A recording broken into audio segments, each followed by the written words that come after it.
Power creates discomfort in those who don't possess it. Welcome back. Today we're stepping into territory few are willing to explore honestly, the phenomenon of the Sigma female and the visceral reactions she evokes in certain men. You've seen it happen. A woman who stands apart from the crowd, who carries herself with a quiet confidence that needs no validation. The room's energy shifts. Some are drawn to her. Others become visibly unsettled. This isn't coincidence. It's a pattern as old as power itself. Let's discover why. The Sigma female exists in the shadows of social categorization, neither seeking the spotlight like the so-called alpha, nor following the crowd like the beta. She operates on her own frequency. You'll recognize her by what she doesn't do. She doesn't laugh to ease tension in a room. She doesn't diminish her achievements to make others comfortable. She doesn't perform the emotional labor society expects from women. And most tellingly, she doesn't orbit around men's approval. This archetype embodies traits society has long coded as masculine: strategic isolation, self-sufficiency, emotional discipline, and an unwavering focus on personal objectives.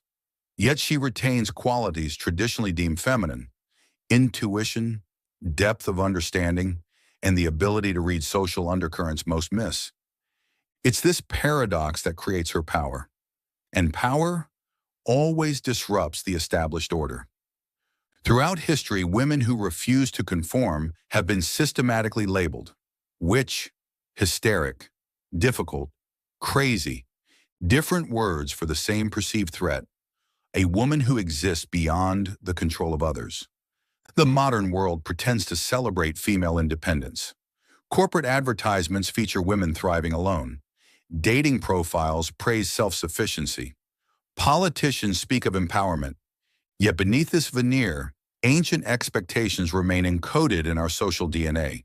The requirement that women should be accessible, accommodating, available for others' needs before their own.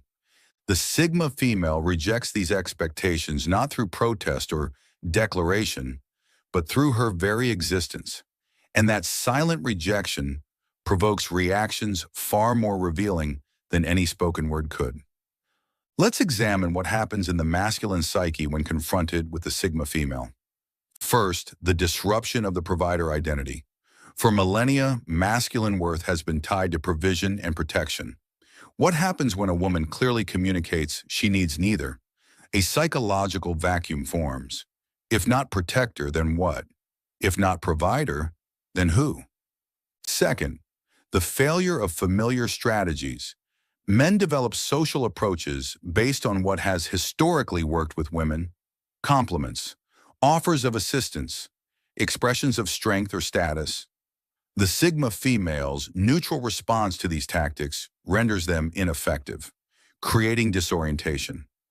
Third, and perhaps most significant, the unspoken power shift.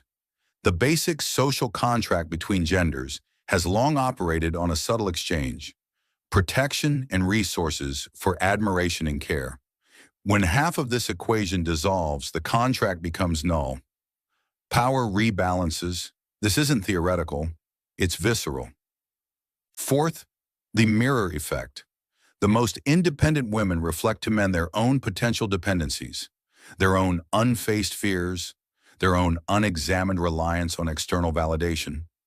Few are prepared for this reflection. Fifth, the threat to collective narratives. Individual choices are rarely just individual. When enough women choose independence, entire social structures begin to shift. Marriage rates change, birth rates decline, economic patterns transform. What begins as personal becomes politically charged through scale alone. Sixth, attraction mixed with uncertainty. The Sigma female embodies qualities many men are drawn to: confidence, self-possession, mystery. Yet these same qualities make her unpredictable by conventional standards. Desire combined with uncertainty creates a potent psychological tension few know how to navigate. Seventh, the absence of emotional management. Since ancient times, women have been tasked with regulating the emotional temperature of rooms they occupy.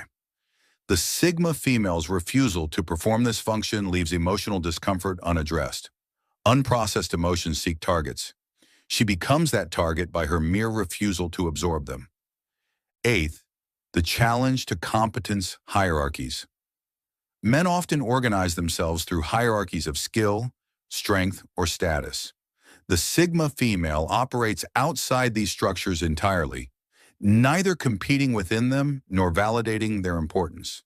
This suggests an alternative value system exists, one in which carefully constructed hierarchies may be irrelevant.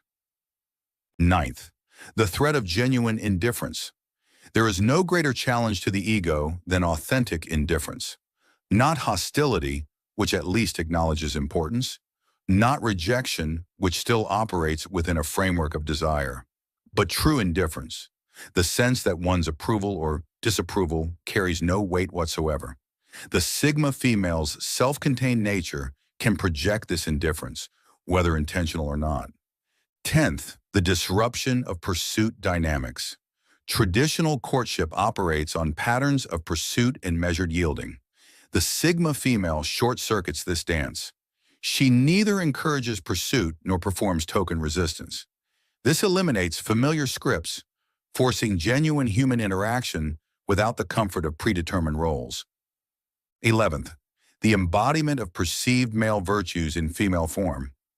Independence, stoicism, strategic thinking, goal orientation, resource acquisition. When these traits, long coded as masculine, appear in women without loss of femininity, it creates cognitive dissonance. The mental categories themselves begin to dissolve. This dissolution threatens identity structures built on these very categorizations. 12th, the exposure of performative progressiveness. Many modern men verbally endorse female independence while unconsciously expecting traditional dynamics. The sigma female reveals this contradiction not through accusation, but through observation. She takes their stated values literally, reflecting back their own contradictions through her choices. 13th, fear of the uncontrollable. At a primal level, that which cannot be influenced triggers ancient survival instincts. The autonomous woman who remains unmoved by typical social levers, flattery, shame, approval, rejection, activates these deep insecurities. The reaction is often disguised as dislike, but its root is closer to fear. And finally, 14th, the shadow projection.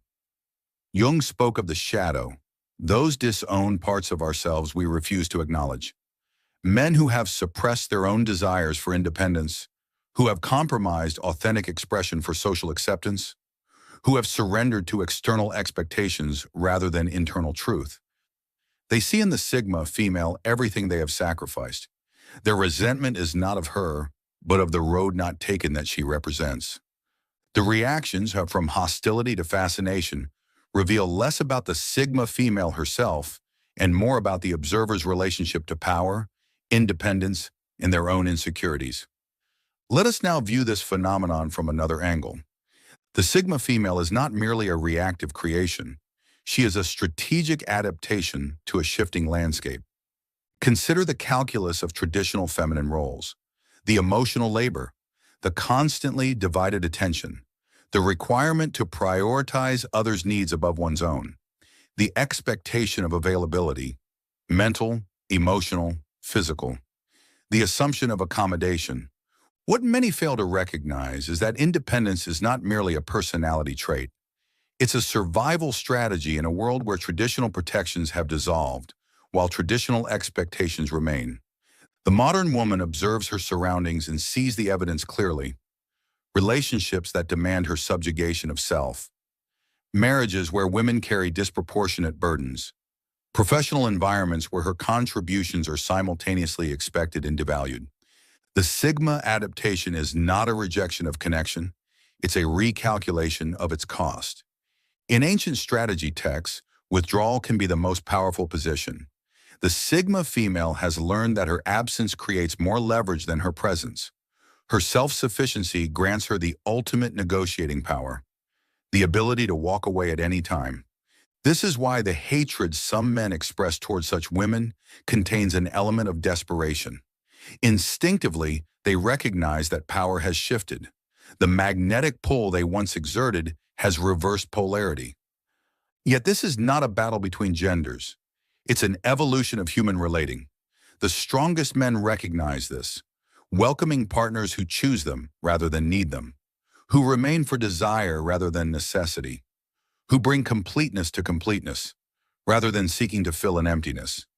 The Sigma female exposes the fragility of social contracts built on dependency, and in doing so, she reveals the possibility of relationships based on something far more potent: mutual choice, continuously renewed. There's a deeper truth beneath these social dynamics. The labels, sigma, alpha, beta, are modern myths, useful for understanding patterns but ultimately limiting. The most fascinating people move through different energies as circumstances demand. Rigidity of character is rarely strength. I've observed that women who embody these so-called sigma traits rarely identify with the label. They're too occupied with their own path to concern themselves with categorization. The label matters more to those attempting to understand them from the outside than to the women themselves. What's most revealing is not how these women choose to live, but the intensity of reactions they provoke. When someone's mere existence disrupts your equilibrium, they've shown you something valuable about yourself. The parts of your identity built on foundations that may not be as solid as you believed. The Sigma woman is not an adversary to be conquered or a puzzle to be solved. She is simply a human being who has calculated the cost of conventional approval and found it too high to pay. What might initially appear as coldness is often clarity. What might seem like detachment is frequently discernment. The Sigma female's reduced social investment is not necessarily misanthropy. It's a reallocation of finite resources toward objectives that matter deeply to her. And this is perhaps her most threatening quality: her refusal to invest energy where she sees no meaningful return. In a world built on persuading people to give freely what benefits others at their own expense, the discriminating individual becomes revolutionary through simple self-preservation. For those who identify with this independent archetype, there's freedom in your path, but potential isolation too. Independence taken to extremes becomes its own limitation. The strongest connections are not based on need, but on choice. Two complete individuals choosing each other rather than requiring each other. The true power of the Sigma archetype isn't found in isolation. It's found in selectivity. Not the absence of connection, but the quality of it. Not in never needing others, but in choosing carefully who deserves access to your inner world. The Sigma female phenomenon isn't really about personality types. It's about power shifting form. It's about social expectations in flux. And most significantly, it's about what happens when people, particularly women, choose themselves first without apology. Men's reactions to such women, whether admiration, confusion, attraction, or animosity, function as a surprisingly accurate character assessment. Show me how a man responds to a self-sufficient woman, and I'll show you his relationship to power, to control, and to his own insecurities. The most evolved response is neither worship nor resentment. It's recognition. Recognition that independence isn't a trait to be overcome, but a sign of emotional health. Recognition that true strength lies not in making others need you, but in creating connections where both parties remain sovereign. The discomfort these women create isn't to be avoided, it's to be examined. Understanding your reaction to independent women reveals more about your own foundations than about them. Next time you encounter a woman who stands apart, who seems complete within herself, who creates tension by her mere presence, observe your reaction closely. It may be the most honest mirror you'll ever face. Until next time, question everything, especially your